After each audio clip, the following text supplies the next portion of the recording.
All the way there. Okay, now it is. I'm sorry I didn't click the last thing. I'm technically challenged. I'm challenged in many other ways, but that's one of the big ones. So we're going to do things a little differently today. Usually we begin with prayers, but we're not going to start that way.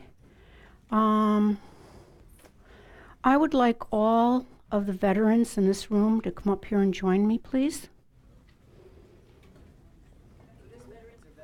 All the veterans. Veterans of service. Do you know what I'm... Veterans? Military veterans? No, not Dharma veterans. Excuse me, Jill, if you want to come up, I know that, you're welcome to, but I'd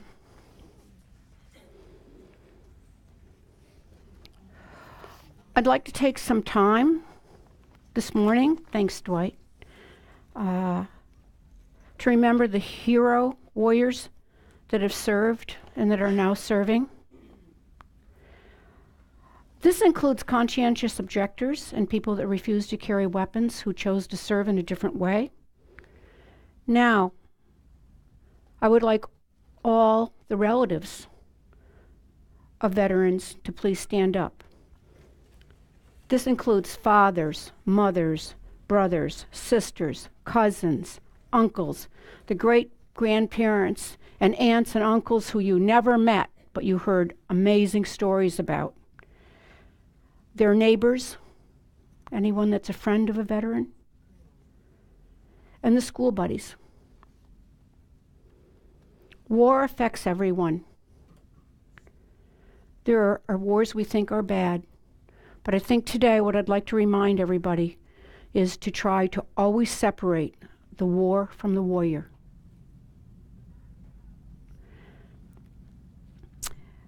While I'm going to take this off. I would like to, Donna, can you help me? And Lamala, can you help me, please? I'm going to offer.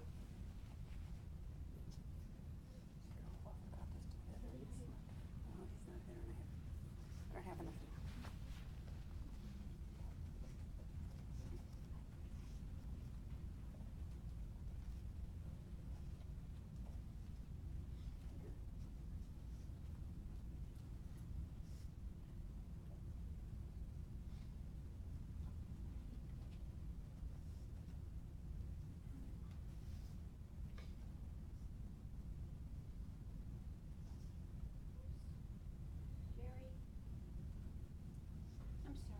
Dan, thank you. I apologize, but I don't know your name, sir.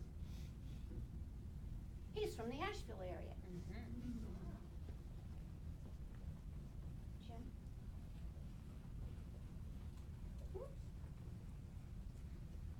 Well, I'm not trained in... Oh, it's folded wrong. Okay, it's not just here. That's okay. We're good. We're good. I just thought it was operator error. Okay. Ryan. Thank you all for your amazing service. Thank you. Could everyone please have a seat?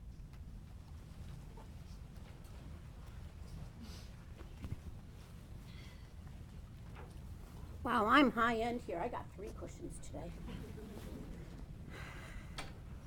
Maybe I won't wiggle too much, but don't hold your breath. Okay. Let's see. I think I did it right. Okay. I'm going to say the 4 measurables, but I'm going to suggest some thoughts while we're doing it. I would like you to keep in mind the sentient beings who have served. Some died, some lost limbs, some lost reliable use of their minds due to PTSD. Some suffered the effects of the chemicals we use, such as Agent Orange. There have been prisoners of war, and there are those missing in action. Not just humans served. Dogs who find bombs and survivors. the canaries we sent down into the mines to produce the goods we needed,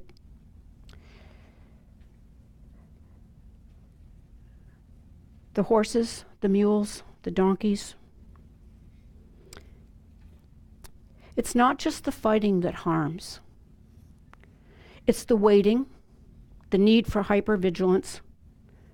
It's watching your fellow soldiers and civilians suffer and die. No bath for days. It's being in trenches or situations filled with mud, excrement, urine, vomit, and dead companions. So as I say the 4 immeasurables, I'm going to say it 3 times. I would really like people to be breathing out love, light, and healing for all those who have suffered. And I guess I would include the people who suffered, who lost loved ones, because in their own, they also serve and continue to serve as they live without a loved one. May all beings have happiness and the causes of happiness. May all beings be free of suffering and the causes of suffering. May all beings be inseparable from the happiness that was without suffering. May all beings abide in equanimity, free from attachment to friends and hatred for enemies. May all beings have happiness and the causes of happiness. May all beings be free of suffering and the causes of suffering.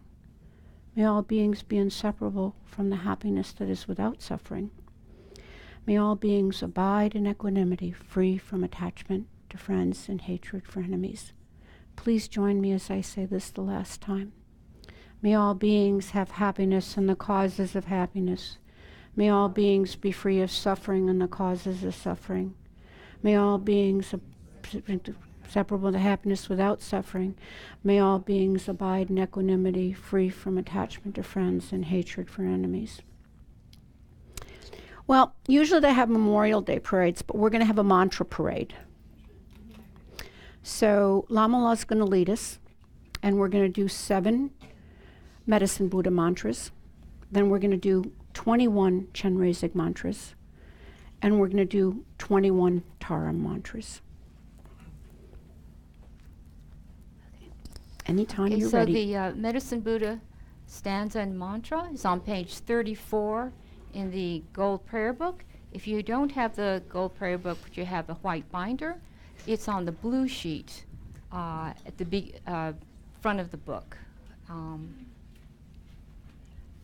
So we'll start with the stanza, which is a verse of praise to Medicine Buddha. Bhagawan with equal compassion for all, whose name when merely heard dispels the suffering of the lower realms, dispeller of disease and the 3 poisons, I prostrate to Medicine Buddha, lapis light. How many Medicine Buddha? 7? 7? Okay. Thank you. Okay. Teata Om Bekanze Bekanze Maha Bekanze Bekanze Raja Samya Gate Soha Teata Om Bekanze Bekanze Maha Bekanze Bekanze Raja Samya Gate Soha Teata Om Bekanze Bekanze Maha Bekanze Bekanze Raja Samya Gate Soha Teata Om Bekanze Bekanze Maha Bekanze Bekanze Raja Samya Gate Soha Teata Om Bekanze Bekanze Maha Bekanze Bekanze Raja Samya Gate Soha Teata Om Bekanze Bekanze Maha Bekanze Bekanze Raja Samya Gate Soha Teata Om Bekanze Bekanze Maha Bekanze Bekanze Raja Samya Gate Soha. We're not going to do 21 Chenrezig mantras. Chenrezig is the Buddha of compassion. So that thought of light and love and healing for all veterans and those affected,